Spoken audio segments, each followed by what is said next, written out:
No ecossistema de startups, a gente está muito acostumado a trabalhar com métodos, com playbooks. E quando a gente fala de como que você vai iniciar a sua empresa, geralmente tem aquele questionamento. Você vai ser uma empresa mais bootstrap, você vai começar com seus próprios recursos, com a sua própria força, construir o seu negócio, ou você vai partir para uma jornada de VC e buscar múltiplas rodadas de investimento.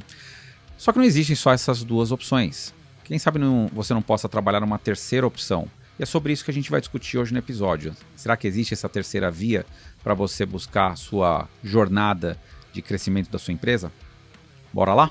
César, você já está bem há uma década aí nessa jornada como investidor. Imagino que você já avaliou muitas empresas, investiu em algumas dezenas. Se você fosse dar uma estimativa em percentual, quantas dessas empresas você acredita que são compatíveis com a jornada de rodadas seriais e poderiam chegar até um IPO? Assim, mais do que só a jornada, né, de VC, né? Ou seja, como eu também empreendi, peguei desde a parte da internet lá no final dos anos 90, tudo, né? Cara, no Brasil é uma coisa muito nova ainda, né? Ou seja, as empresas, tanto que tem várias empresas, né, que a gente tem hoje, né, como unicórnios brasileiros que foram lá para fora, né? Mas quando eu recordo, assim, de empreendedores que eu conheci, que, cara, tiveram jornadas super interessantes, desde lá dos provedores, tudo, cara, não tem muita história, né? Tem história de vender para uma outra empresa, fazer um M&A, mas uma jornada lá até um IPO é bem complexa, né? Bem difícil, né? E são estatísticas não só no Brasil, né, mas também nos Estados Unidos mesmo, que tem um mercado muito maior, né? Uhum. Mas se a gente for falar até de pequenas rodadas, né, quem faz o anjo, depois vai fazer o seed, vai fazer o série A, no Brasil é muito diferente do que nos outros países, né, ou principalmente nos Estados Unidos, né? Porque o nosso mercado, quantos fundos que fazem um cheque de série B tem no Brasil versus quanto tem nos Estados Unidos? Uhum. Então é muito menor. Então a probabilidade de ter dinheiro disponível para investir em mais empresas para fazer essa jornada vai diminuindo, né? Então eu diria para você assim, cara, empresas que conseguem rodar, né, essa jornada de VC, percentualmente deve ser um dígito, né? Ou seja, é abaixo de 10%, né? Que é empresas que conseguem fazer pelo menos umas 2 rodadas, sabe? Eu acho que no Brasil deve ser muito baixo, né? Eu não tenho as estatísticas, mas estou falando muito mais da sensação que eu tenho em ver as empresas. Eu vejo muita empresa que faz o primeiro cheque, né? Que consegue o primeiro cheque, mas acaba depois não conseguindo evoluir ou parte para quase como um bootstrap a partir daquele cheque, né? Então tem muito dessa característica no Brasil, né? Bom. Acho que esse ponto, inclusive, está no cerne do que a gente está querendo tratar aqui, né? Eu fiz essa pergunta para você, eu não tenho a visão de quem opera com isso, mas tenho a sensibilidade de quem está no mercado um pouco do outro lado e que conversa com outros founders e tudo mais. Eu acho que, tendo já maturado uma boa safra de startups no Brasil, né? Se a gente for considerar que as primeiras startups relevantes do Brasil vieram ali por volta de 2010, 2012, a gente já tem uns de 12 para 15 anos com essa indústria sendo construída aqui no Brasil, já dá meio que para ver o destino de boa parte. Se eu fosse dar um palpite, eu diria que grande parte das startups, inclusive as que foram para o caminho de rodadas seriais, uma grande parte não necessariamente deveria ter ido. E por que eu digo que não deveria ter ido? Não é que é essencialmente ruim, né? Pô, foi um erro de estratégia, nada disso, mas existe uma questão que no momento que a gente está agora que começa a ser colocada em xeque, que é o quanto que a indústria de venture capital no Brasil se provou, né, ou ainda tem um trabalho para fazer a se provar, versus uma problemática que a gente identifica exatamente no ponto que a gente está, que é uma sensação de que parece que falta liquidez no mercado, né? O mercado se mostrou um pouco frágil, porque com a subida da taxa de juros esse dinheiro ele saiu da mesa, ao mesmo tempo que tem menos dinheiro para novos investimentos, para os investimentos que já foram feitos, tantos fundos ficam com esse dinheiro travado, digamos assim, né? Porque ele está alocado na empresa, em grande parte sem perspectiva de retornar, que seria o que retroalimentaria a cadeia. Mas tem também o lado dos founders, né? Que é um pouco do lado que eu procuro advogar um pouco mais. Muitos colegas founders que captaram com VC e que hoje eles ficam meio presos não vou dizer preso à empresa, senão parece uma coisa, mas eles acabam ficando com menos opções de eventualmente explorar uma venda parcial ou total da empresa ou buscar certos tipos de parcerias, porque ele tem ali o VC que por mais que ele não vá dar o retorno, por mais que aquela relação não tenha mais muito o que render dali para frente, ou seja, não tem mais uma expectativa de rodada futura, o VC ele tem os termos dele ali que ele, por direito, ele vai querer exercer, né? Então acaba ficando uma situação, né, exatamente no ponto que a gente está agora, que parece que tá tudo um pouco em xeque, né? Não em xeque no sentido negativo que a indústria está sendo colocada em xeque se ela vai existir ou não, mas tá todo mundo meio que travado com um ativo ali, com baixa perspectiva de liquidez, baixa perspectiva de uma próxima rodada, uma situação um pouco difícil de resolver, né? Demais. E a gente fala muito das startups que quebram, né? Mas tem estatísticas antigas, né? Eu realmente não tenho uma atualização, né? E a gente pode até para próximos episódios até trazer mais informação sobre isso. Mas nos Estados Unidos tem estatísticas que falam que mais de 2/3 dos fundos não retornam nem o capital investido para os investidores. Então, ou seja, o insucesso, né, não é só do ponto de vista das startups, né? Os fundos também têm muita dificuldade. E a gente tem que também contextualizar, né, Ricardo? A gente está num momento que com inflação alta ainda nos Estados Unidos, com juros altos no mundo, ou seja, cara, o capital de risco ele sofre demais nesse período, né? Talvez não seja o melhor momento para tirar uma fotografia desse mercado agora, ele vai estar meio fora de forma na foto. Né? E só para você ter uma ideia, se você pega uma jornada de 8 anos, né? Você fala que você vai crescer 40% ao ano, você está falando de um múltiplo de 14 vezes, acho que tá? Depois a gente pode até fazer a conta, mas eu quero mais na proporção colocar aqui, acho que 14 vezes. Se você falar que a gente teve 3 anos de pandemia, que muitas empresas andaram de lado ali, não tiveram, né? E você tirar 3 anos disso, então 3 anos você teve crescimento zero, você não teve 40% ao ano, você teve zero. Esse múltiplo cai para 6 vezes. Por causa de 3 anos ruim. Então você imagina um fundo que tem 8 anos para retornar e ele perde 3 anos por conta de uma pandemia. Cara, ele não vai dar retorno, porque tem um monte de empresa que quebra. Então tem empresas que não maturaram o suficiente para talvez retornar o que tinha que retornar. Então é muito complexo, né, esse cenário. Né? Então não dar certo, né, depende muito do modelo de negócio da empresa, depende muito do próprio retorno que o fundo tem que dar. Né? Então tem vários aspectos do não dar certo, mas existem vários modelos, né? Ou seja, não existe só o modelo do Venture Capital, acho que é isso que a gente vai conversar. Né? Perfeito. Eu acho que existe também uma visão mais financeira da coisa, que é o crescimento anual versus o múltiplo. Mas tem uma questão também de propósito do que a empresa faz, se ela é compatível ou não. Acho que esse é um ponto também bastante importante de a gente conseguir explorar. E aí, para quem está nos ouvindo, até para dar um pouco mais de contexto, né? A gente vê já há muito tempo aquela discussão entre founders de startup, se eles deveriam seguir o caminho bootstrap, ou se eles deveriam seguir um caminho da trilha de Venture Capital, né, e buscar rodadas seriais. Tendo maturado esse assunto, a gente acredita, inclusive, numa terceira via. E aí a gente vai falar um pouco de cada uma dessas três e apresentar o que é essa terceira via em potencial, que pode ser algo bastante compatível para startups, em especial, dado o cenário brasileiro e dado também essa maturação que a gente comentou das safras de startup tendo aprendido, né, com essa indústria operando há mais de uma década, o que já dá para tirar de aprendizados disso.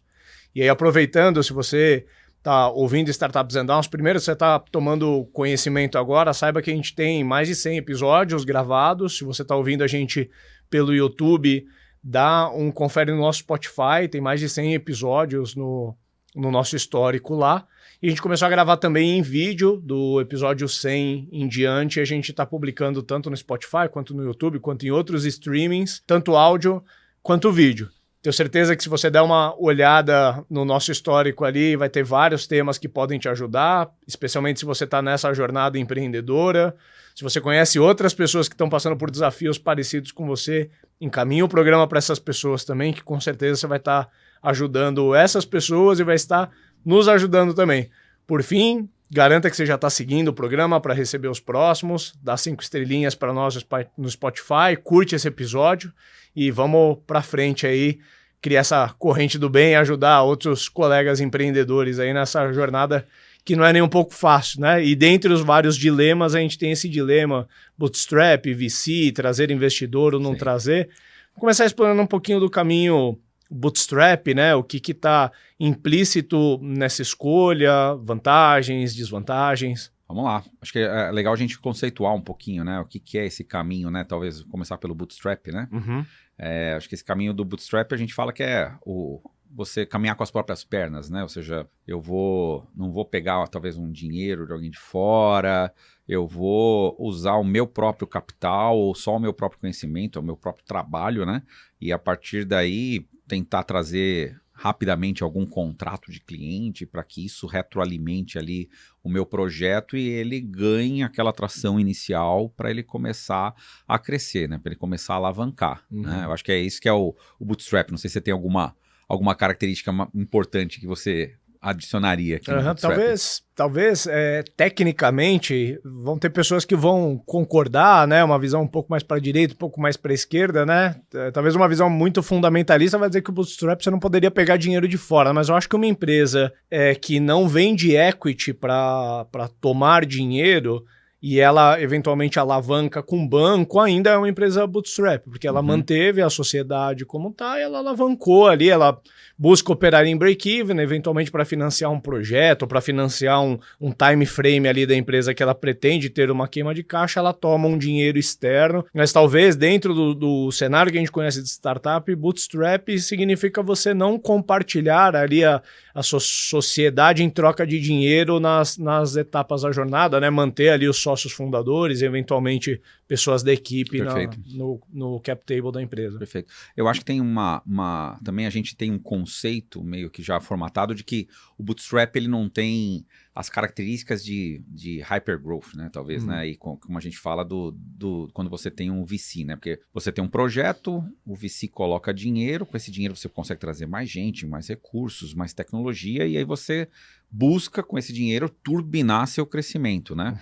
Quando você olha o bootstrap, ele não tem esse dinheiro disponível. Então, ele é muito mais conservador nos investimentos, que ele não tem de onde tirar. Então, aí talvez ele não consiga ter um super crescimento.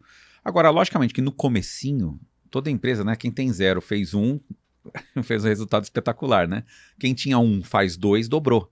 Então, no começo, a empresa tem um crescimento, mas ele não é sustentável, né? Eu acho que é um pouco disso, né? Ele geralmente não consegue dar uma guinada muito forte. Conheço negócios que são bootstrap que conseguiram rapidamente crescer, né? Então, não é uma fórmula assim, sacramentada, mas não é uma característica comum que quem está no bootstrap consegue um hipercrescimento. Né? Você tem uma questão nesse hipercrescimento que é a tal da curva J, né? Quando você tem um negócio que comprovadamente ele consegue fazer aquisição de clientes em alto volume, mas cada cliente que entra ele desequilibra o unit economics ali, né? Só fazendo aquela continha básica de CAC LTV, né? Se você paga R$1.000 para trazer um novo cliente que te remunera em R$100 por mês, você vai levar 10 meses só para empatar o jogo, mas se for fazer o cálculo certo, você deveria fazer em cima da sua margem ainda, que vai dar mais do que esses 10 meses. O que acontece é que uma empresa bootstrap talvez consiga suportar comprar 5, 10 clientes desse por mês no começo e olhe lá. Ao passo que ela conseguir se alavancar, ela suporta essa barrigada, né, que o caixa dela vai dar, compra clientes em volume e aí espera-se que um dia essas curvas elas vão se encontrar novamente, né, de receita e de despesa. Então acho que um pouco desse conceito de hypergrowth, de blitzscaling, ele está um pouco nisso, né? De você criar uma tese onde você comprova que a empresa tem um espaço muito grande para capturar, que ela tem capacidade de capturar e que o gargalo é dinheiro. Sim. Né? E aí colocando dinheiro resolveria. Talvez uma empresa bootstrap, certamente ela não suporta essa curva J, a não ser que os sócios fundadores tivessem muita grana para ir colocando para suportar, ela vai ter que fazer isso em pequenos galopes, né? Ela vai dar pequenas barrigadinhas ali até um nível que ela suporta e depois ela reajusta o caixa e vai fazendo isso continuamente. Ou ela buscou outras formas de trazer cliente que o Unit Economics não tem essa componente que eu falei, de gerar um CAC payback às vezes de 10, 12 meses, às vezes ela traz um cliente enterprise que paga ali na implementação, já suporta o CAC, né? Você tem outras formas talvez de capitalizar a empresa. Sim, e muitas vezes a empresa ela até adapta um pouco até a oferta dela por conta desse modelo bootstrap, né? Então eu conheço empresas que foram para o bootstrap, eles queriam se estabelecer como um produto, mas por conta da necessidade de construir caixa, eles começam a vender serviço. E na construção do serviço tenta criar um funding suficiente para que esse funding consiga a criação do produto, né? E tem empresas que têm dificuldade nisso, né? Porque daí você tem que adaptar o produto àquilo que aquele cliente está pagando a conta está querendo. E aí você começa a ter conflitos do direcionamento do produto versus quem está pagando a grana. Né? Então tem muita empresa que vai para o bootstrap nisso.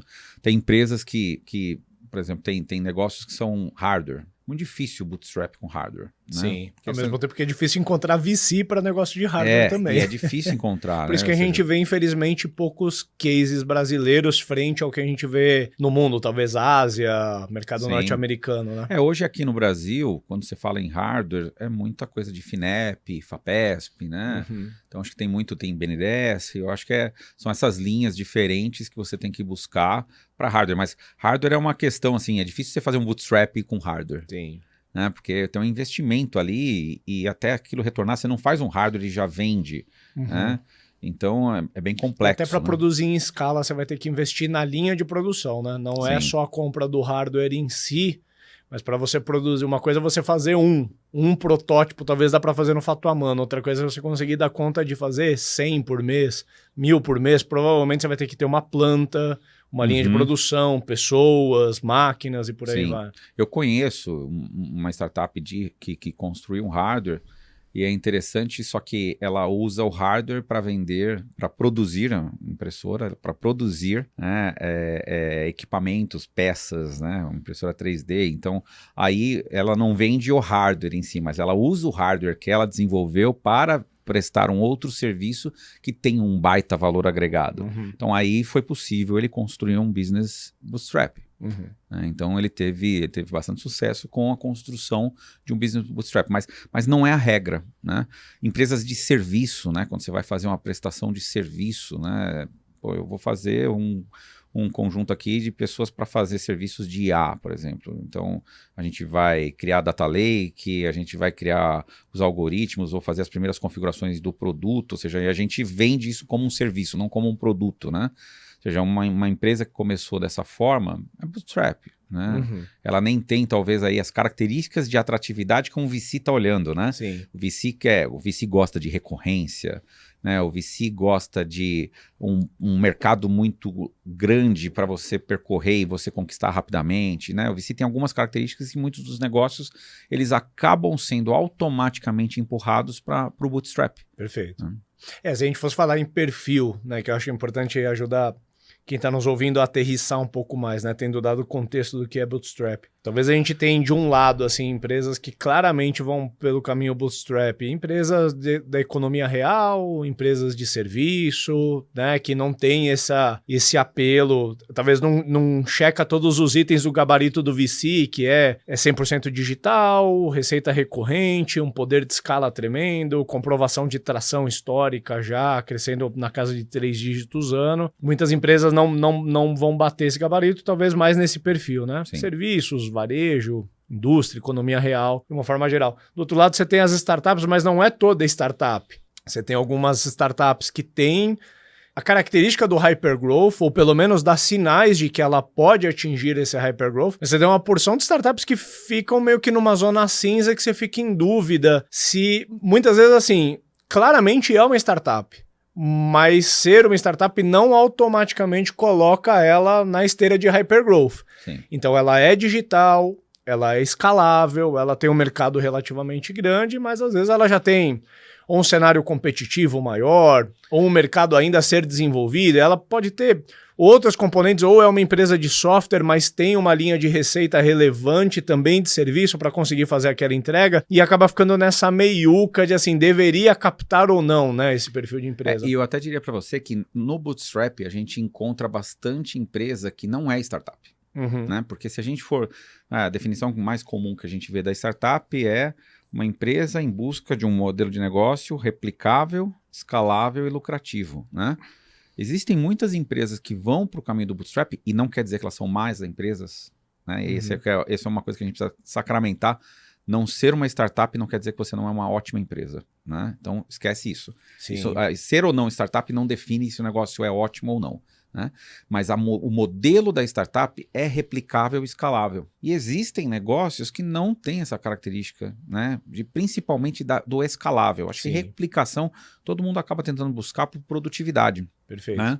Até a tecnologia hoje ajuda muita gente a replicar, mas não quer dizer que você consiga escalar. Sim. E a startup, né, essa componente da escala define muito a startup e acaba aproximando ela muito do conceito do próprio VC. Porque o VC também quer escalar o capital dele, né? E é aí onde eles se encontram, né? Nessa questão da escala. O bootstrap não necessariamente tem essa componente. Pode ter, mas tem muita empresa que é bootstrap que não tem, e aí eu diria que não é uma startup, é uma empresa. É uma empresa pequena que tem potencial de ser uma ótima empresa e gerar lucro e gerar resultado para os seus sócios, né? Perfeito. Eu acho que tendo traçado o perfil, seria legal também a gente falar um pouco de vantagens e desvantagens de seguir no caminho, né? Eu acho que é um pouco óbvio, né? Mas se a gente for pensar assim em vantagem, tá implícito na dúvida que todo founder de startup que vai olhar para captar tem, né? Que a vantagem de seguir o caminho é ele manter a autonomia dele, né? Eu percebo que todo mundo que tem essa dúvida, que, poxa, será que eu trago um sócio ou não? É o quanto que ele vai perder poderes de decisão que ele tem, né?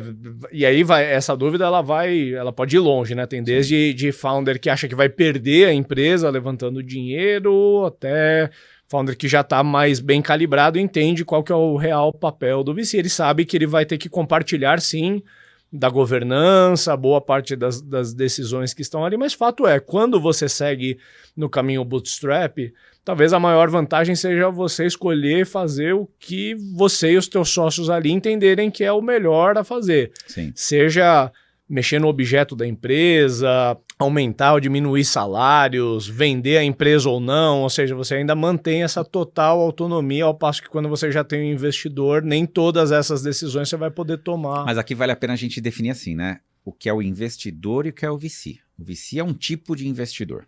Perfeito. Certo?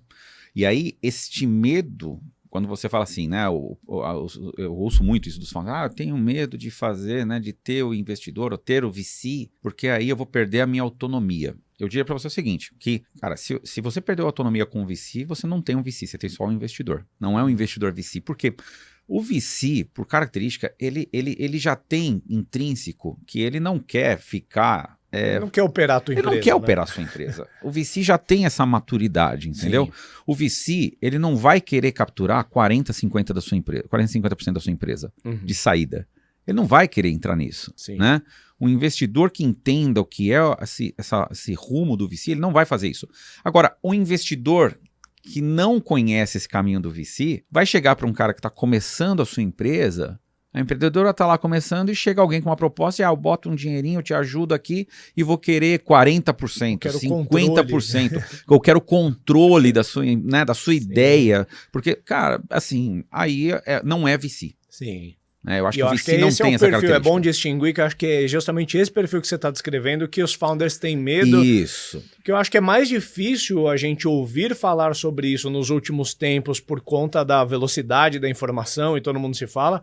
Mas talvez 5, 10 anos atrás, o founder estava de fato correndo o risco de pegar esse investidor que, às vezes, por um cheque de 50 mil, tomou metade da empresa ali e a empresa depois não tem um futuro promissor para uma próxima rodada. Mas, e nem Ricardo, a motivação. É impressionante, assim, eu também tinha essa visão e eu comecei a abrir um pouco mais meu leque das mentorias, até para pegar um pouco de outros negócios. Então, eu estou falando mais com pessoas de agro, estou falando com outros setores que eu não, né, eu não tenho tanto conhecimento até para aprender, e não só de agro, mas também de tecnologia, de software.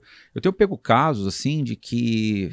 Um investidor coloca um dinheiro, a empresa tem uma dívida com ele que tem que pagar o dinheiro e ele capturou 1/3 da empresa. E ele não trabalha na empresa. Então ele botou o dinheiro, a empresa tem que pagar o dinheiro de volta e ele ainda tem um terço da empresa. Sim. E o empreendedor, assim, ele estava conformado com essa situação. Né? Então, eu acho que é legal esse alerta que a gente dá, ou seja, essas explicações, porque tomar muito cuidado com essas expectativas, porque ele tem que ajudar de alguma forma, né? Ou então o capital ajuda e ele fica no cantinho e ele confia que você vai tocar o negócio, ou senão não vai dar certo. Então, nesse sentido, ter um investidor né, que vai te atrapalhar, eu acho que é o principal medo do empreendedor mesmo, quando está começando, falar, será que ele vai me ajudar?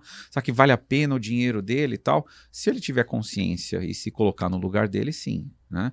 Agora, se ele quiser interferir muito no negócio e não tem as características para interferir no negócio, não. Perfeito. A gente falou bastante das vantagens, eu acho que é importante a gente explorar também as desvantagens, né? Eu vou falar o que eu vejo, você me complementa. Para mim, são duas principais. A primeira delas é você não ter o capital necessário para que o negócio atinja uma certa autonomia, para que a empresa use do próprio fluxo de caixa ali depois para crescer. Ou seja, você precisa para a startup sair do zero, né? Sair de uma inércia, ter ali alguma propulsão que presume algum dinheiro, algum nível de dinheiro, que pode ser o FGTS dos founders ali aplicado no caixa da empresa para viabilizar esse momento zero, pode ser uma coisa via banco, que é muito difícil num estágio muito inicial, mas de alguma forma, ou os founders vão prestar serviço no mercado para capitalizar a startup, a gente já falou bastante dessas coisas, mas o maior risco de tentar seguir o caminho bootstrap é faltar combustível.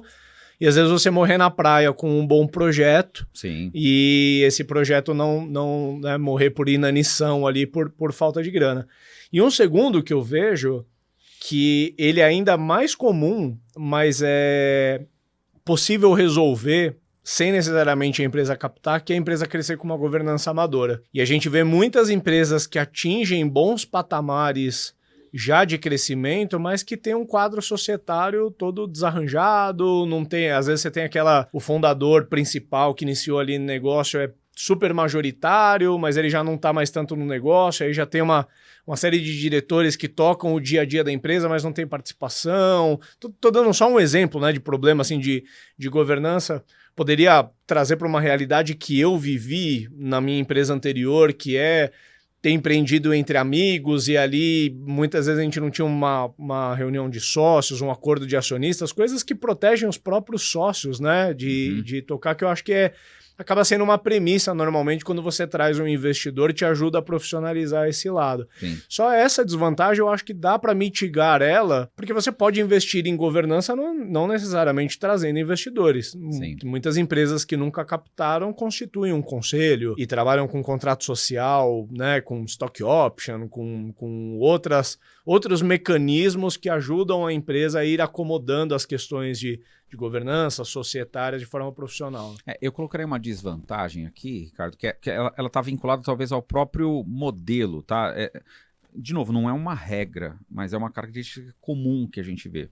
Empreendedores bootstrap, eles acabam se expondo menos, porque eles meio que já falam, não vou seguir esse caminho do VC, ou não conheço nada disso, ou ele, por conta até de ser bootstrap, ele está 1000% focado só no negócio dele. E aí ele acaba perdendo a oportunidade de conhecer mais sobre o que é o VC, o que são esses mercados, o que está fazendo de governança, como é que eu posso captar dinheiro, que métodos a gente está usando para vendas, para gestão, para marketing, porque ele não se expõe tanto. Ou seja, quem está no VC, se ele não souber essa cartilha bem feita, ele nem passa no primeiro crivo ali do VC. Ele não vai passar. E aí dá para perceber, quando você vê um empreendedor que é mais bootstrap, muitos de sucesso, mas eles não têm uma maturidade de mercado talvez tão grande. Então essa é uma desvantagem muitas vezes por conta do próprio formato, né, que o bootstrap acaba imputando para esse empreendedor, né? E ele acaba criando uma própria desvantagem para ele. Eu acho que isso é uma desvantagem importante. Sim. Né? Se o empreendedor tiver a oportunidade, e aí fica já um conselho, né? Ou seja, você tá bootstrap, mas você tem que se expor, entender o que os outros estão fazendo. Você não precisa se expor e conversar com outros com a intenção de já captar, de vender sua empresa. Não, vai para aprender. Né? O que os outros estão fazendo é o maior aprendizado que você pode captar durante a sua jornada empreendedora. Né? Não, perfeito. E quando você começou a falar, eu achei que você ia falar sobre isso, portanto eu vou colocar ainda como um quarto item. E ele pode ser conservador demais por ele estar fazendo com o próprio dinheiro, com o próprio caixa. Isso traz um rigor, eu sei como é a minha mentalidade quando eu opero em break-even e quando eu opero alavancado. E não é que quando eu tô alavancado né, procuro manter a cabeça frugal todo momento. Mas é diferente, você fica mais aberto a avaliar um projeto de inovação, enquanto se o caixa está mais limitado, você vai falar muito mais nãos. Esse excesso de nãos pode muitas vezes limitar a empresa, pode deixar passar uma boa oportunidade e acaba ficando nanica, porque os founders foram conservadores ali na escolha que eles fizeram. Não é que gastar o dinheiro dos outros é mais fácil, não é sobre isso que eu estou falando, mas é muito diferente você tomar a decisão com 100, 200 mil reais no caixa ou com 10 milhões no caixa, você vai estar mais aberto a ver certas coisas, né? Sim, com certeza. E aí, já que a gente falou dos 10 milhões no caixa, né? Acho que a questão do dinheiro talvez é o cerne da questão. De tudo que a gente falou, governança, acesso ao mercado, que foi um item que você trouxe, o conservadorismo, você pode buscar aconselhamento, você pode pagar por essas coisas, né? Sim. Mas a questão do capital inicial, que muitos founders têm dificuldade de viabilizar. A gente fala isso bastante em outros episódios também, inclusive temos episódios dedicados a falar como que um founder ele consegue viver essa primeira jornada ali, se financiando, prestando consultoria ou outras formas. Mas vamos falar agora da segunda via, que é a do Venture Capital, né? Se você fosse definir assim, né, o contexto, né, do que é o Venture Capital e o perfil de empresas que vão por esse caminho, como que você definiria? Eu acho que uma frase muito simples, são múltiplas rodadas de investimento e serializadas, né? Uhum.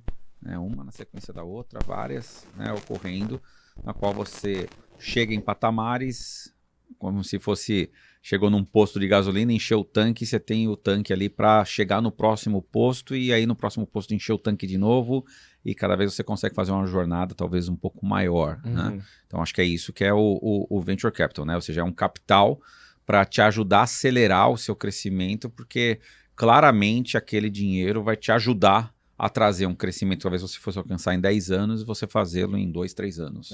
Perfeito. Acho que é isso que é o cerne ali da lógica. E aí este dinheiro aplicado, se você consegue construir, esse dinheiro vai retornar nesta taxa muito maior, que é muito melhor do que eu deixar o dinheiro numa renda fixa, por exemplo. Sim. Por isso que tem essa relação com a renda fixa, né?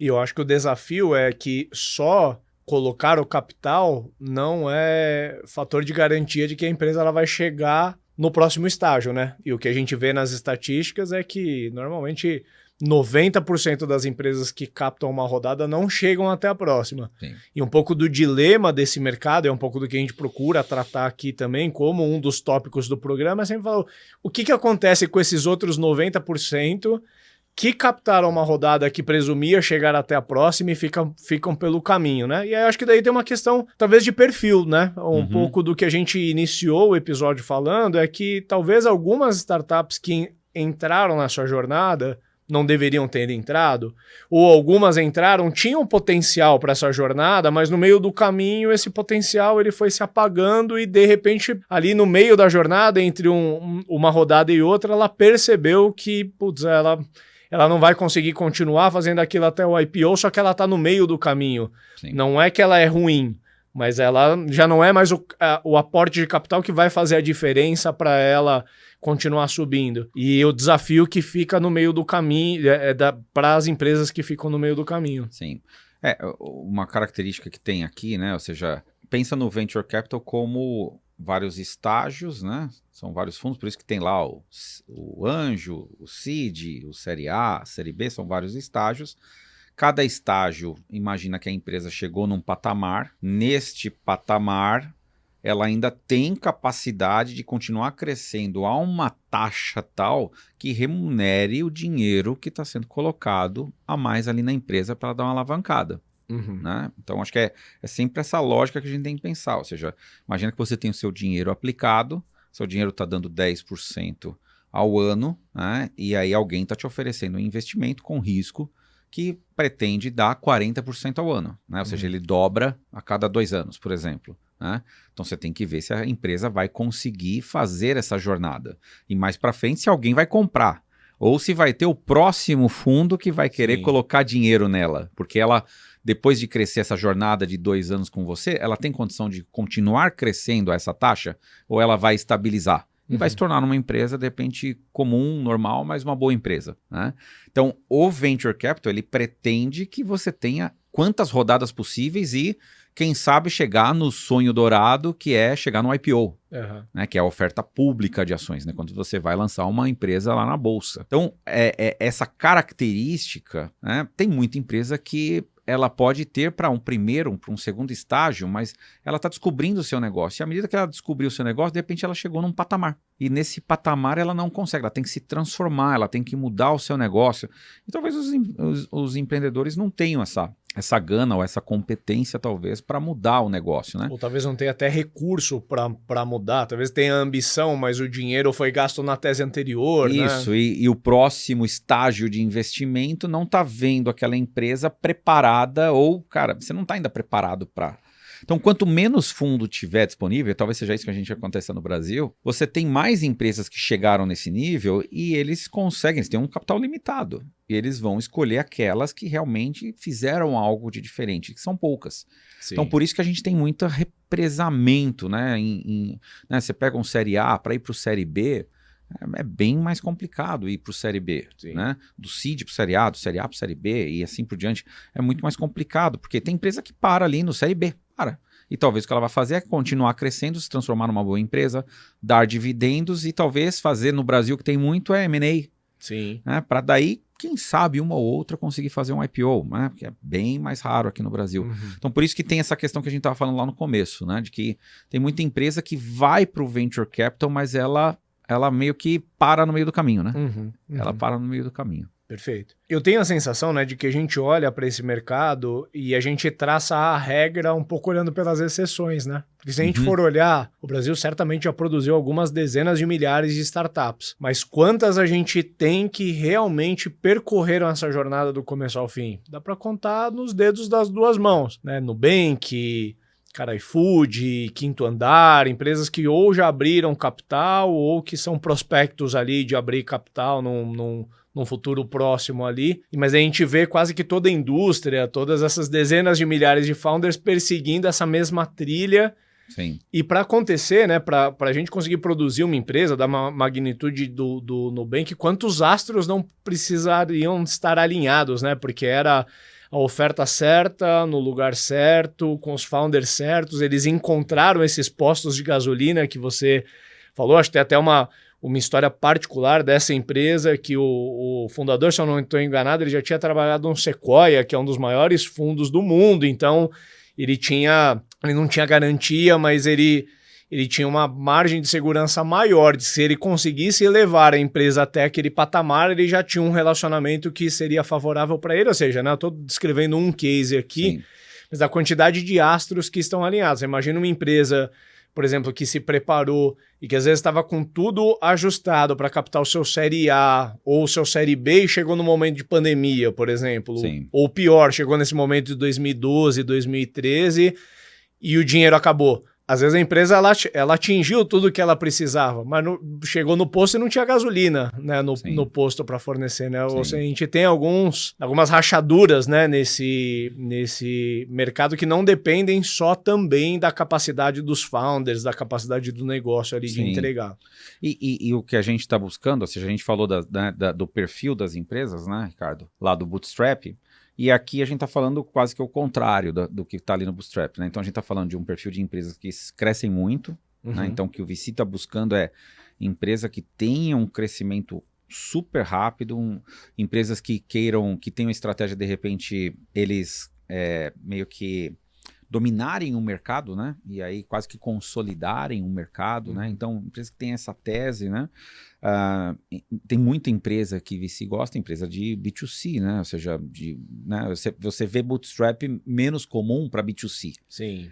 Você vê mais B2B em Bootstrap, né? B2C, você vê mais nessas empresas. Por quê? O B2C exige muito capital inicial para você fazer aquisição de cliente final e tudo mais, e aí você alavancar, né? Quando você pensa aqui no Brasil, você pensa no que aconteceu com o 99, com o Uber, com o iFood, o próprio Nubank, ou seja... Que você tem que gastar para mudar o comportamento de uma indústria, né? Quanto dinheiro o iFood não teve que colocar para educar o mercado de que né, pedir delivery é uma vantagem frente a outras opções que você tem, como cozinhar em casa, como comprar uma refeição pronta no supermercado ou ir ao restaurante, né? Quanto dinheiro não tem que ser colocado para Lembra no início, quando entrou o Uber ou 99, quantos cupons a gente ganhava por dia, né? Sim. Ali eles estavam torrando 2, 3 grana, cupons né? você ganhava por dia porque eles estavam criando o hábito e aquilo gasta, aquilo é muito dinheiro, ou seja, saía de algum lugar, saía do investidor. Então, o VC, ou seja, ele tem essa característica, ele fala, cara, não tenho medo de arriscar, porque eu estou vendo que tem um mercado enorme aqui, né? Então, esse é um perfil de empresa, né? Eu acho que tem, assim, todo mundo fala, o fundo adora SaaS, né? O fundo adora SaaS. Eu acho que gosta de recorrência. Os fundos gostam de recorrência. A recorrência ela é um mercado maravilhoso, né? Do ponto de vista de que você vai crescendo o bolo e você tem previsibilidade, né? A recorrência ela traz mais previsibilidade. Então todo mundo gosta de recorrência, né? Mas não quer dizer que os fundos só gostem de recorrência, só gostem de SaaS. Tem fundos que têm outras teses, né? Um outro mercado que todo mundo fala que gasta muito dinheiro e é bem complexo e aí tem que ser com VC mesmo, é o marketplace. Sim. É porque daí você tem duas aquisições, né? Você tem que comprar a ponta do consumidor e a ponta do fornecedor. É quase tudo vezes 2, né? Várias pessoas falam que é o tipo de negócio mais difícil do mundo, né? Sim. Marketplace, porque, cara, como é que você equilibra, né? Então, imagina o Uber, né? Como é que eu equilibro? Eu tenho que ter motoristas, mas ainda não tem passageiro para ele. Como é que eu incentivo esse cara? E aí eu tenho passageiro, mas não tenho motorista. E aí eu vou perder Então, você vê que é um equilíbrio, né? Um crescimento que você tem que ir equilibrando muito complexo. Então, nisso, essas distorções fazem você gastar muito dinheiro. Perfeito. E aí, é difícil você começar um negócio desse no bootstrap. Sim. Né? Então, geralmente, quando a gente olha um empreendedor que ele não consegue, né, falar com o mercado de VC, ele não se preparou para isso, e ele tem essas teses, ou um marketplace, ou, cara, você fala, ixi, ele vai ter grande dificuldade, provavelmente ele não vai conseguir avançar se ele não for para essa linha de buscar um VC, né? Perfeito. Vamos lá, vamos falar um pouquinho de vantagens e desvantagens aí, né? Eu não acho que o ir pelo Venture Capital é necessariamente a antítese do Bootstrap. Mas normalmente as vantagens de um estão nas desvantagens de outro e vice-versa, né? Então, vantagem do VC, né? Você ter ali o dinheiro certo para financiar aquele estágio que você está. Normalmente, né? Eu acho que sempre você faz essa distinção de, vamos dizer assim, investidores profissionais e investidores amadores. Normalmente, se for um investidor profissional, esse capital ele ainda vai vir acompanhado com o conhecimento daquele estágio. Então, normalmente, o investidor seed ele tem o poder de aporte do cheque de um seed e normalmente o conhecimento porque ele opera naquele estágio, né? Ele permeia, então o investidor nesse estágio provavelmente ajudaria os founders a construírem melhor produto, construir melhor operação de vendas, escalar a liderança, porque ele está fazendo isso quase que onboardando uma nova empresa por quarter ali, né? Ele faz isso repetidas vezes e fica muito bom. E eu agregaria um segundo ponto, que é a profissionalização cedo já da governança, né? Então, normalmente, um grupo de anjos mais estruturado, ou acho que do estágio seed não vai passar, já vai exigir dos founders ali uma governança, já não é mais uma governança amadora, né? No mínimo, uma reunião de conselho consultivo que seja, documentações mensais da empresa, né? Documentos financeiros, contábeis e mais reporting de performance, além de governança entre os próprios sócios, né?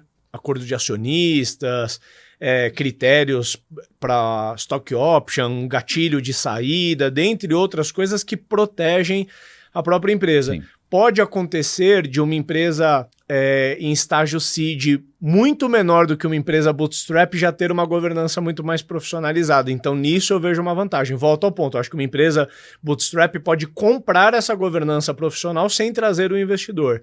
Mas, normalmente, as empresas que entram pela estrada de Venture Capital, elas tendem a arrumar isso um pouco mais cedo, né? Sim. Eu concordo com essas vantagens. Eu gosto sempre de pensar que é o não empreender sozinho e ter outras pessoas juntas ali que, né, remando para o mesmo lado. Puxam sua régua. Lógico que vai ter em situações, pode acontecer situações de muito conflito, né? Mas o mercado de VC, ele não tem essa característica que a gente estava falando lá do bootstrap, de eu vou ser intervencionista no negócio, tal. Não tem geralmente essa característica, né? Talvez em momentos de crise você possa ter mais questionamentos. Sim. Tá? Isso eu vejo, né, mais comum, e talvez aí alguns exageros de ambas as partes, né? Mas não tem essa característica, muito pelo contrário. Se você conseguir trazer pessoas que não só trouxeram dinheiro, mas trazem networking, conhecimento, gestão, como você falou, ou seja, eu acho que é a mudança de esporte, né, de modalidade esportiva que a gente fala que o empreendedor tem que ter. O fundo é um catalisador para isso, né? Ele consegue ajudar, né? Agora, de desvantagens, né, ocorre, e aí o empreendedor, talvez ele ache que ele vai perder a autonomia com o VC, né? De alguma forma ele perde, porque ele tem a obrigatoriedade, e eu acho que é positivo, tá? É uma desvantagem que no final das contas eu acho que até é uma vantagem, tá? Tem muita gente que acha que eu perdi a autonomia porque eu tenho que ficar todo mês fazendo reporte pro pessoal, explicar o que está acontecendo na empresa e tal. Cara, isso é uma oportunidade que você tem de avaliar melhor o negócio. O accountability é uma proteção de você contra você mesmo. Porque você passa a ter alguém que, por você prestar conta, você leva suas metas mais a sério, a alocação do capital mais a sério. Ao passo que se você estivesse sozinho, só entre os sócios, perdemos a meta desse mês, mas tá tudo bem, a gente se resolve só entre a gente aqui mesmo. Você tende a ter essa questão da accountability, puxa a régua dos founders para cima, na minha opinião. Mas e tem regras de autonomia que ele vai acabar perdendo. Por exemplo, a empresa deu lucro, poxa, eu queria distribuir um resultado. Cara, se não tiver isso acordado previamente, não pode fazer, ou seja, ele tem que ter a aprovação do outro, né? Eu quero aumentar meu salário, porque, cara, talvez ele tenha que conversar com os outros investidores, porque o investidor está ali para o tamanho da empresa, um acordo que ele fez na questão salarial, qual que é a regra para se aumentar o salário, ou seja, então você tem governança. Você tem regras que precisam ser estabelecidas. E eu acho que as regras são boas, né? Eu acho que as regras são boas, mas é uma perda de autonomia. Você não faz o que vier na sua cabeça. Né? E tem empreendedor que tem um pouco de dificuldade disso e acho que isso é uma grande desvantagem, né? Perde autonomia? Perde, mas eu não, acho que é desvantagem quando você perde autonomia operacional no negócio. Sim. Você vai fazer alguma coisa e você tem que ficar pedindo bênção operacionalmente, ou seja, aquilo atrapalha o seu negócio. Aí sim eu vejo como uma desvantagem. Mas eu não vejo muitos, né? Só investidores talvez mais inexperientes, em estágios iniciais, colocam as regras de governança meio esdrúxulas, né? Agora, existem também fundos em estágios muito avançados, no qual os founders já foram muito diluídos, que querem governança.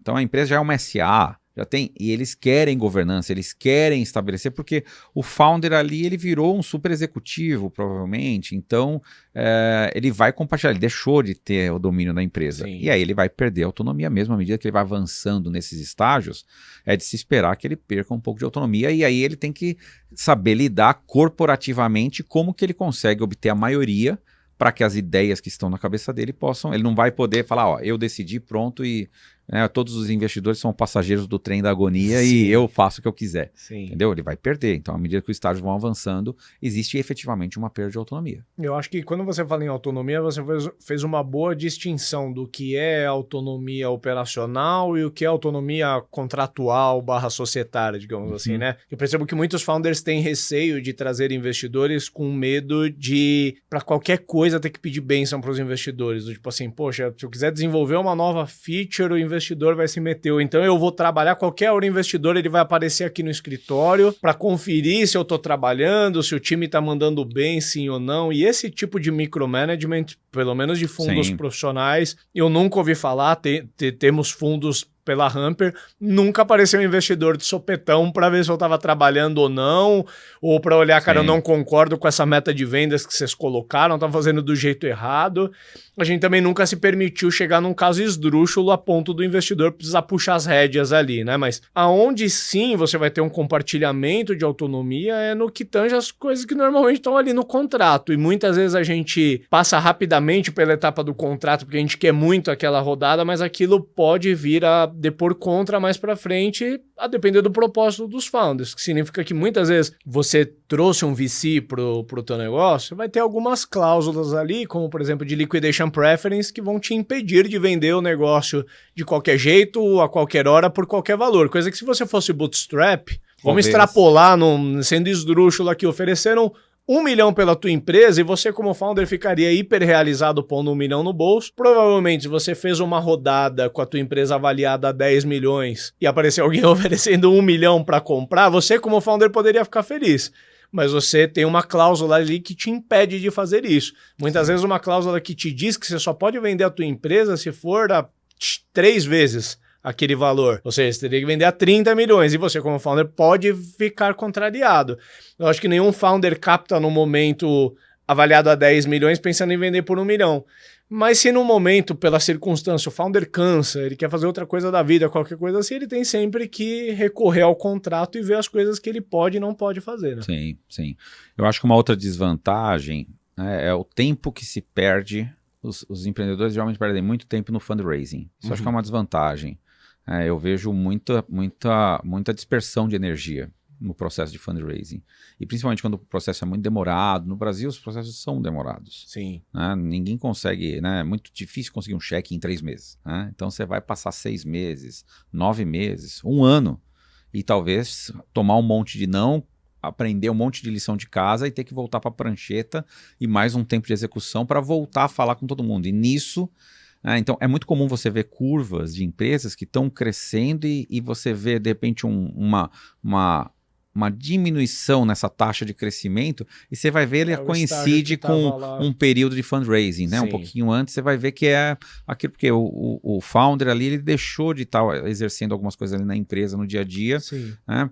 Principalmente em empresas menores, tá? Empresas já mais estabelecidas, essa ausência do founder deveria ser menos sentida, porque você já tem gestores, você já tem outras pessoas, mas em estágios iniciais, você vê essa perda, né? Eu acho que isso é muito grande, né? Não, e o processo de fundraising ele é time consuming, mas eu acho que o maior ofensor não é necessariamente o tempo do founder em campanha, mas é a quantidade de falsos positivos e falsos negativos que ele recebe que levam ele a voltar para modelar a empresa. E muitas vezes o founder está indo por um percurso que ele recebe uma devolutiva de um fundo, ele volta para dentro de casa, ele realinha com toda a liderança. Gente, a gente está indo pelo caminho errado, a gente não deveria estar vendendo para esse cliente. Isso é uma desvantagem forte, né? Muito forte. Muito forte, porque você corre o risco de remodelar o seu negócio pelo que o VC acha que é o seu mercado, e não pelo que você acredita. E você pode falar com 10 VCs diferentes, você vai ouvir 10 opiniões diferentes, muito enviesadas pela tese que aquele VC gosta de olhar. Ele sempre vai olhar de um ângulo que ele tenta encaixar. Eu até brinco, a sua startup. Se o VC tivesse tanta certeza, ele empreendia, né? Sim. Então, tem que tomar um pouco de cuidado com as certezas que vêm dos VCs, né? Eles têm conhecimento, acesso a muita informação, tudo. Mas, assim, vamos lá. O que faz a diferença é a operação, é a execução. Né? O que faz uma empresa de sucesso, tem várias empresas com a mesma tese. Por que diferencia elas, né? É a capacidade de conhecimento do empreendedor, a sua capacidade de execução, é isso que diferencia. Se os fundos tivessem tanta certeza, cara, é mais fácil eu contratar um cara e ele faz. E você formatar o seu negócio por conta das opiniões só do fundo, é um baita risco. É uma desvantagem enorme. Sim. Né? Eu vou colocar uma última desvantagem para a gente fechar esse tópico. Eu acho que é sempre importante a gente saber fazer a distinção de... Quando a gente fala de desvantagens de VC, a gente está falando das desvantagens do caminho. A gente não está falando que são problemas que os fundos impõem, né? Sendo problemas do caminho, os founders são tão responsáveis quanto em determinadas desvantagens, até mais responsáveis do que os próprios fundos, que é o caso dessa desvantagem que eu vou trazer. Você captar rodadas seriais e captar uma rodada hoje que presume uma próxima rodada, pode te levar ao erro de você fazer a tal curva J, não acertar as coisas no caminho, porque pode ter uma crise, o vento pode mudar de direção, surge um concorrente de fora que não estava no teu radar e que tem muito dinheiro para queimar, ele chega oferecendo o frio que você está cobrando para fazer e você começa a ter uma evasão de clientes que estão indo para ele. Alguma coisa muda no teu plano. Tua execução não foi boa, né? Tua execução não foi boa, perfeito. Tua execução não foi boa. Tava falando de variáveis que estão fora, mas vamos falar das variáveis de dentro. Executou errado, o produto deu problema, perdeu gente pelo caminho, não sei. Por alguma razão você não entregou o plano, né? E você gerou uma exposição de caixa gigantesca, difícil de arrumar, Você pode até arrumar, pode breakivar, mas a empresa ela não chega no próximo estágio. E aí ela fica naquela meiuca que a gente sempre comenta, pode virar uma startup zumbi que não cresce mais, pode ser uma startup que continua crescendo, mas ela já não continua mais crescendo a taxas agradáveis, tanto para os VCs que estão, quanto para novos entrantes. Sim. Então eu acho que esse é um dilema, ele é pouco falado, porque sempre que a gente capta com uma certeza muito grande de que com aquele dinheiro a gente chega no próximo estágio. Mas as estatísticas nos mostram que só 1 a cada 10 vão chegar no próximo estágio. Não é matemático, cara. Não é botar numa planilha e vai dar certo, né? É isso. Mas me conta aí, o que é então a nossa... Falamos das duas, o que é a terceira via? Cara, eu vejo um caminho ainda pouco explorado e que para mim é um caminho bastante interessante de seguir, que é a startup ela fazer, sim, uma rodada de investimento, mas não necessariamente uma rodada de investimento que presuma as rodadas seriais. E eu acho que com isso a gente consegue pegar um pouco do melhor dos dois mundos. Eu percebo que para a maioria dos negócios o gargalo ele está mais no capital inicial. Quando eu falo capital inicial, não é necessariamente só o dinheiro. Tem muitos founders que querem aquele dinheiro para ele abandonar o emprego, para ele se pagar no primeiro ano, pagar também uma pessoa desenvolvedora de software e fazer. Esse dinheiro ele é mais fácil de encontrar. Só a gente quebrar um pouco a cabeça, apertar um pouco o cinto, que a gente encontra. Mas muitas vezes a gente brinca com a história do petróleo, né? A gente furou o chão, achou petróleo e precisa de dinheiro de verdade para pôr o maquinário mínimo para fazer a extração daquele petróleo. Então eu acho que não é difícil construir uma empresa que chega até 5, 10 pessoas, que você constrói uma primeira versão de produto, isso dá para fazer com capital próprio. Esse estágio é difícil de você realmente pegar aquele protótipo que você validou e transformar aquele pequeno time que estava todo mundo numa salinha pequena ali e realmente transformar isso numa empresa. Uhum. Aqui a gente está falando de uma lacuna que tem espaço para a entrada de um investidor, mas muitas vezes o investidor que ele não está entrando assim, olha, eu vou fazer um aporte, mas o meu acordo com você é que daqui 18 meses você vai encontrar o próximo investidor, que seria colocar numa esteira de rodadas seriais. Tô pensando num formato de investidor que ele faz um primeiro aporte e ele tá ok se a empresa não captar uma próxima rodada. Ele não tá ok com o insucesso, não é isso que eu tô falando, né? Não tá ok assim, vou pôr meu dinheiro e se der errado tá tudo bem, ou se a empresa não virar tá tudo bem.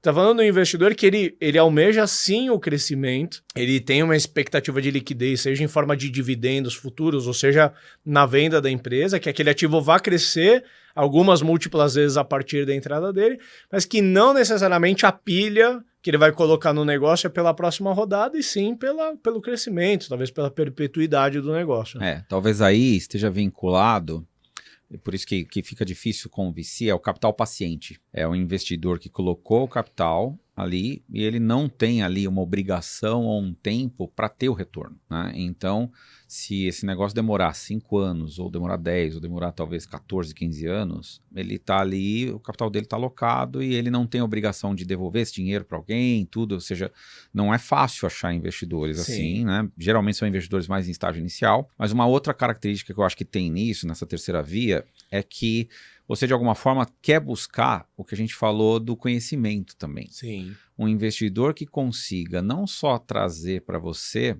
essa grana inicial, mas um investidor que consiga emparelhar com você e te ajudar mais, né? Ou seja, ele não vai executar a empresa, mas ele vai ser aquele, como é que chama aquele cara que leva as bolsas no Himalaia lá? O Sherpa. Vai ser meio que o Sherpa, né? Vai te ajudar, né? Você que tá indo lá pro Himalaia, mas o cara tá te ajudando ali, levando alguma coisa para você, né? Ou no seu ouvido te ajudando, te orientando. Então, eu acho que nesse ponto, são essas duas principais características. Ele pode te colocar um dinheiro, mas ele tem conhecimento do mercado, pode te ajudar com apresentações, ou tem um conhecimento de gestão, ou seja, ele vai entregar um pouco a mais do que só o dinheiro, e ele vai ter tempo, talvez, para isso, né? Ele vai estar ali ao teu lado te ajudando, te orientando, ou seja, é uma pessoa que é bacana no sentido de te ajudar a passar por essa jornada que você se propôs a cumprir, né? É quase um perfil assim, essa pessoa ela é uma executiva sênior, que pode estar ou não no mercado, ela entra como sócio do negócio e tem um compromisso com o negócio tanto quanto o outro sócio, mas é uma pessoa operadora. Ela não está no dia a dia, ela não tira um salário, mas é um sócio financeiro. Isso. Né? Ele é estratégico. Uhum. Né? Quando a gente fala dos fundos, os fundos não necessariamente são estratégicos. Os fundos eles vão te ajudar na estratégia. Eles vão te abrir portas, eles vão trazer... Mas eles não vão influenciar na sua estratégia. Quando a gente fala aqui, uma característica é buscar alguém que tenha essa característica te orientar. Para você saber quais são os melhores caminhos, né? É um catalisador, vai fazer você ir do ponto A ao ponto B um pouquinho mais rápido, né? Eu acho que essa é uma característica importante. Boa. O que eu vejo de vantagens nesse modelo? E aqui a gente está falando como se fosse uma coisa nova, divagando um pouco, mas assim, tem vários cases. De certa forma, a Hamper está meio que no meio desse caminho, porque a gente já fez, a nossa última rodada foi uma rodada seed, o último fundo que entrou é a Domo, tem uma característica de fundo institucional, que já demanda uma governança mais avançada, mas eu acho que empresas que estão até o estágio seed, elas ainda têm mais hipóteses a serem analisadas, ao passo que uma empresa que entrou em Série A, realmente aquele fundo do Série A tem fortes expectativas nas próximas rodadas. De novo, não que o Anjo não tenha, não que o seed não tenha. Hoje, sei lá, da maneira como a gente entende esse mercado, eu acho que a maioria esmagadora tem essa expectativa de que ele vai colocar, até pela forma como a cadeia é remunerada. O Anjo ele vai ser liquidado em Série A ou Série B, então se ele entra e fica com o dinheiro preso por muito tempo, a expectativa dele vai frustrar, mas eu acho que até o seed, normalmente os termos são um pouco mais fair ali para os founders ainda buscarem um early exit, que é algo que a gente já abordou em episódios passados, buscar uma saída ou buscar direcionar o negócio de outras formas que não sejam necessariamente seguir nas próximas rodadas, né? Mas o que eu vejo, assim, de vantagem dentro desse modelo, e aí aqui a gente está falando de um modelo que a expectativa ela foi alinhada dessa maneira. Desde o princípio, os founders e os investidores que estão fazendo aquele aporte, eles têm acordado de que talvez aquela empresa não vá por aquele caminho de rodadas seriais. Ela não está descartando, mas não é o objetivo primário da empresa fazer aquilo. O que eu vejo de vantagens? Eu vejo a gente resolver tantos gargalos ali do bootstrap quanto inicialmente do VC, porque você tira o problema do dinheiro da frente para a empresa que está em tração e que de fato o dinheiro seria o gargalo, você tira esse gargalo e trazendo esse sócio investidor, você tende a resolver também a questão da governança, tende a profissionalizar. Eu acho que aqui a gente não está falando do investidor amador que só vai pôr a grana e não sabe o que esperar, a gente está falando de um investidor que faz isso em outras empresas, que tem experiências passadas, que vai ajudar aquela empresa a se estruturar do ponto de vista societário, do ponto de vista de gestão e tudo mais. Sim, sim. Eu acho que a vantagem aqui que eu vejo assim nesse ponto, Ricardo, eu gosto muito de pensar que é um formato que ele não inviabiliza você construir um caminho para os outros dois formatos. Né? Você pode, se você tiver a expectativa correta com esses investidores que te ajudaram no início, e buscou as pessoas corretas para te ajudar, né? Então ele sabe a expectativa do dinheiro que ele colocou, né? Tem investidor que coloca dinheiro nesse estágio, né, ou nesse modelo, que ele tá assim, eu tô numa empresa, tô super bem, mas cara, eu acredito no seu negócio, só que esse negócio não tem como pagar meu salário hoje. Sim. Eu boto dinheiro e vou te ajudar, e quando esse negócio crescer, eu tombo para dentro do negócio. É muito comum a gente ouvir isso. Isso é muito legal. Eu acho que é um modelo. Isso não quer dizer que depois dele tombar para dentro, esse modelo de negócio não possa virar uma rota de VC. Sim. Ou possa continuar uma rota de bootstrap para dar dividendos, dar lucro, e eles terem uma empresa extremamente confortável e lucrativa. Né? Então, eu gosto muito desse cenário, porque no Brasil me parece dar muito certo isso, né? Ou seja, sim, eu não sei assim se vai dar certo, se esse negócio vai ser escalável, né? Como a jornada é só do VC, eu vou para o VC e se não der certo o VC, eu vou ficar ali encalacrado, né, entre séries, né, do VC e não consigo sair daquilo, e aí eu gero um baita problema, uma série de frustrações no meio do caminho, né?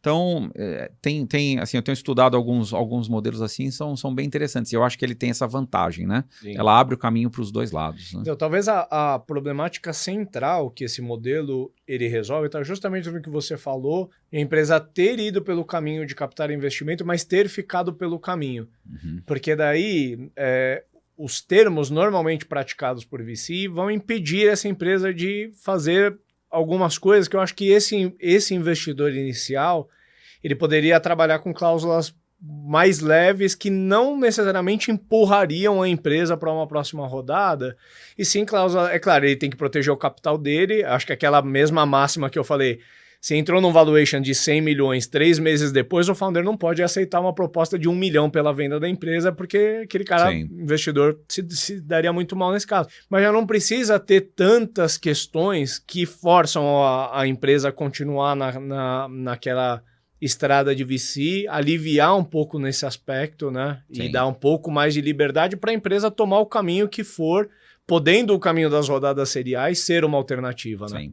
E são empresas que têm uma característica mais forte, mais parecida com o Bootstrap, porque elas vão queimar esse capital, talvez para crescer, vão, mas talvez não na velocidade que você faz num VC, porque você está querendo a próxima rodada, né? Sim. Mas você está querendo... Então, elas têm uma característica de estar muito mais próxima do break-even, né? Talvez essa empresa dá lucro, né? Então, você tem essa característica. Eu vejo bastante, né, o jeito que os empreendedores tocam e quem está de fora está ajudando e modelando a empresa para que ela possa tombar ou para dar lucro ou para, olha, está crescendo muito, tem alguém interessado em investir na empresa, vamos fazer aqui, vamos acelerar, que a gente descobriu um caminho aqui de aceleração. Né? Perfeito.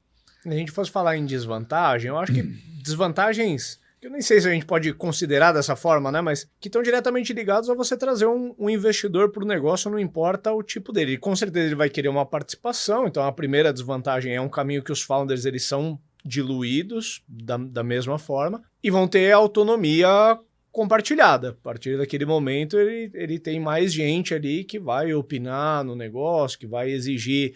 Imagina aquele sócio que ele está de fora do negócio, ele precisa ter algum binóculo que possibilite ele enxergar o que está acontecendo, afinal ele é um sócio também.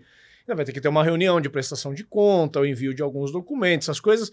Qualquer founder que decidir tomar algum dinheiro no mercado ou trazer um novo sócio para o negócio vai ter que estar disposto a esse tipo de coisa. Por isso que eu não acho que é uma coisa ruim em si. Só cabe como uma desvantagem, porque normalmente é o que os founders eles têm receio. Sim.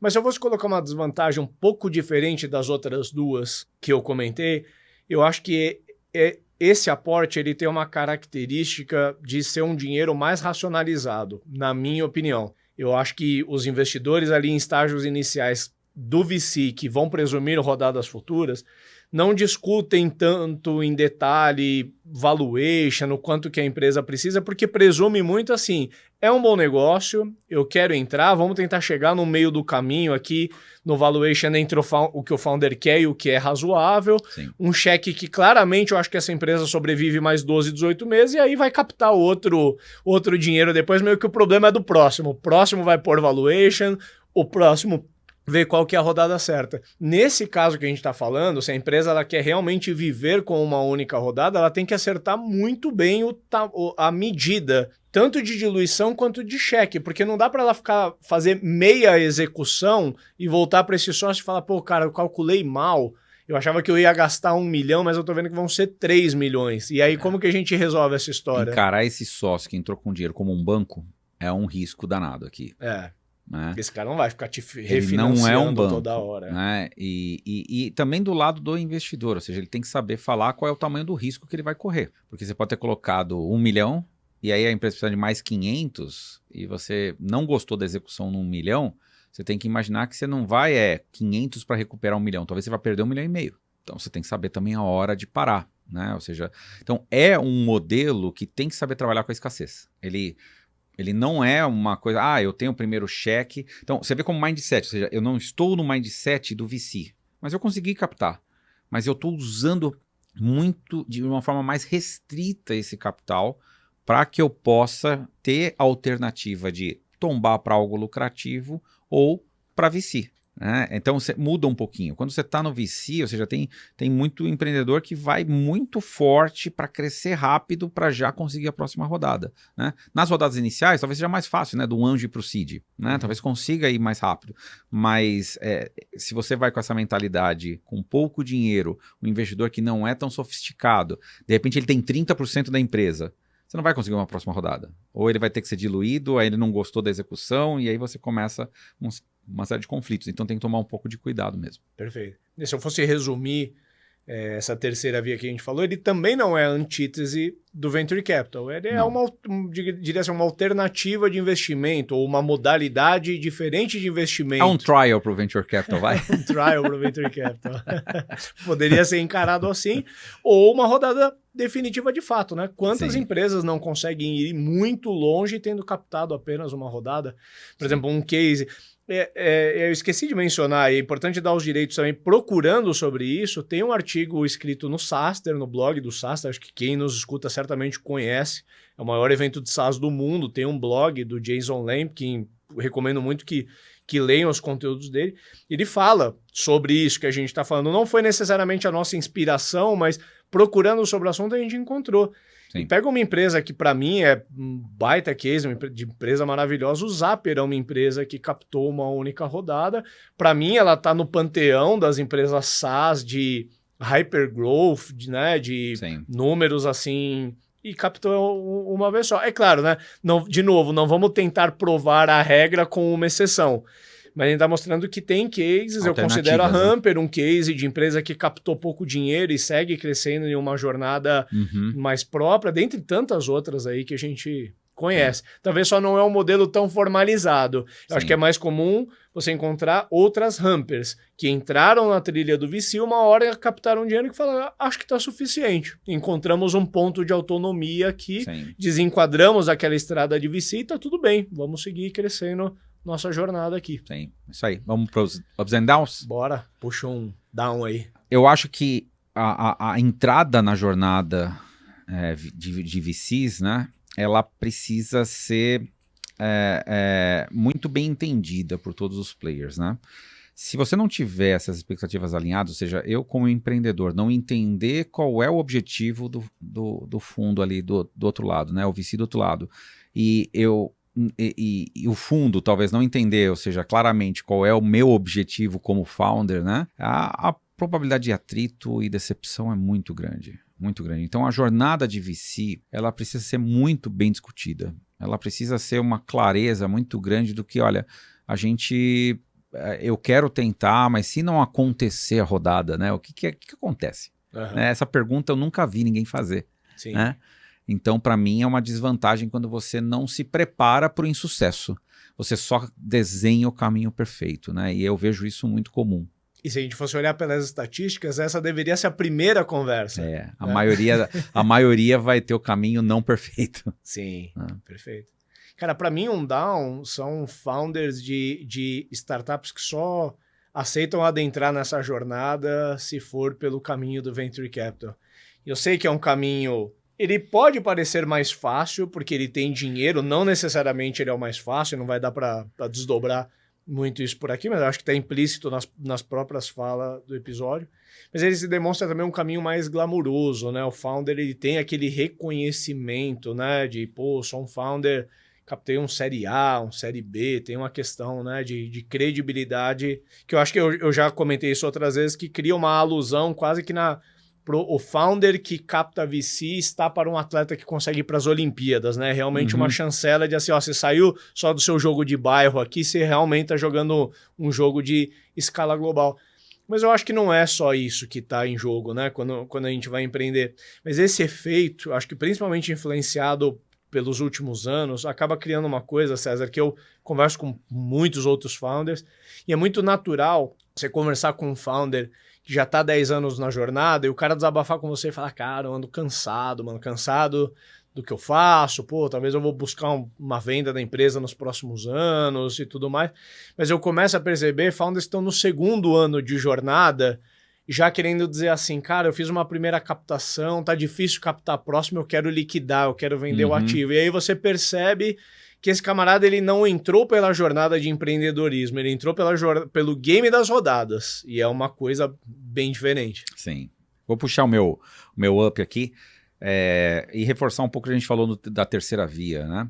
Eu acho que os empreendedores que conseguem utilizar essa terceira via como esse trial, né? Ou eu vou, de repente, pivotar para o bootstrap, eu vou para o VC, ou seja, ele está nessa jornada conscientemente que ele tem essas duas opções. Ele pode ir, o negócio dar tão certo que ele vai estar habilitado para o Venture Capital, quem sabe até para já um estratégico direto, né? Se acoplar com alguém e avançar, né? Com um investimento diferente e tal. Ou ele pode falar, cara, eu estou satisfeito e eu consigo fazer esse negócio crescer e eu ficar muito, muito bem durante alguns anos aqui com esse negócio, né? Ou seja, o empreendedor que se dá essa opção, sim, né, e consegue trabalhar isso bem, eu acho que é um ponto super positivo. E eu acho que tem uma questão em cima do que você falou, que é o founder tentar manter ao máximo a opcionalidade dele, né? Não significa que quando ele entrou em rodadas seriais, ele sentenciou a vida dele. Sim. Ele não pode ir pro tudo ou nada. O problema talvez é quando ele negocia realmente ali com... Eu diria até que esse meu up serve até para isso, né? Vamos supor que você já está numa jornada já com o VC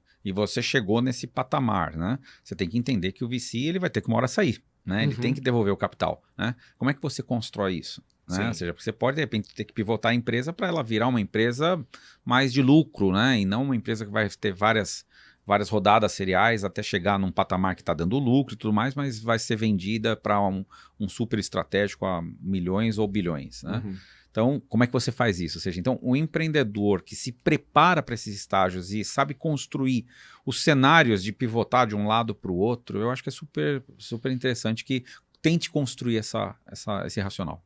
O meu up ele vai para o founder sempre avaliar muito bem com quem que ele vai fazer a sociedade dele, né? Aqui independe da modalidade de investimento, se é anjo, se é venture capital, se é nessa terceira via que a gente falou de trazer um sócio investidor que vai fazer um único aporte na empresa. Se escolher o sócio errado, qualquer um desses modelos vai ser problemático. Ao passo que trazer os sócios certos, e para mim o sócio certo passa a ter uma compreensão também do lado do founder. O investidor ele não é um bicho papão, ele vai ser pró-investimento, até porque normalmente os fundos eles investem dinheiro de terceiros, eles também prestam conta do dinheiro, né? Mas normalmente bons investidores, eles entendem o contexto que está envolvido, ou seja, ele não faz só a regrinha de 3, depois pus tanto dinheiro, tem que crescer tanto versus tanto valuation, né? Acho que tem uma questão de entender o momento da empresa, as circunstâncias que mudaram desde o investimento e entender o que é o melhor para a empresa, o que é melhor para todo mundo que está ali, sem desconsiderar o dinheiro dele, mas não levando só em conta o dinheiro e a participação dele. Muito bom. Fechou? Fechou, cara. Até o próximo. Valeu. Valeu.